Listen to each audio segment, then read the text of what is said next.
মঠের একজন ব্রহ্মচারী কিছুকাল শ্রী শ্রী মায়ের বাটিতে বাস করিতেন। বিশেষ একটি কার্য উপলক্ষে তাহাকে প্রাতঃকালে স্থানান্তরে যাইতে হইত এবং কাজ সারিয়া ফিরিতে ফিরিতে অপরাহ্ন কোনো কোনো দিন সায়াহ্ন হইয়া যাইত। পাচক তাহার জন্য অন্ন ব্যঞ্জনাদি নির্দিষ্ট স্থানে রাখিয়া চলিয়া যাইত। তিনি আসিয়া অবেলায় তাহাই নির্বিচারে গ্রহণ করিতেন। ইহার জন্য কোনো দিন কাহারও নিকট অসন্তোষ বা অভিযোগ প্রকাশ করিতেন না। সকলের যিনি জননী, অচিরেই তাহার দৃষ্টি এই অবস্থার প্রতি আকৃষ্ট হয়। এই সন্তানটির যে অসুবিধা হইতেছে, তাহার প্রতি যে অবিচার হইতেছে, দিনমানে এক প্রকার অনাহারে থাকিয়া অবেলায় আসিয়া তিনি বিকৃত খাদ্য গ্রহণ করিতে বাধ্য হইতেছেন, ইহাতে জননীর প্রাণ ব্যথিত হইল।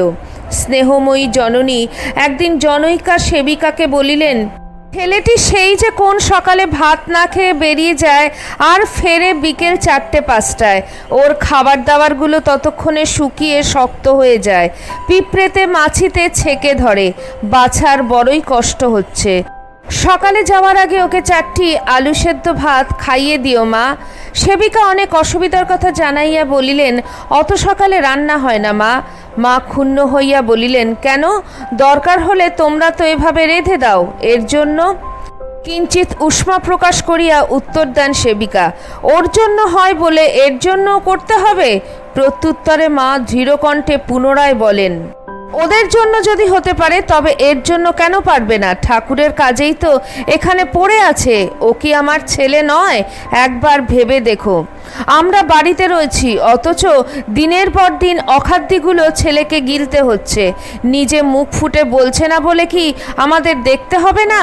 সেবিকা তখনও শান্ত হইতে পারে নাই, অভিমানে গম্ভীর হইয়াই রহিলেন। এই কার্যের ভার লইতে ইচ্ছুক হইলেন না।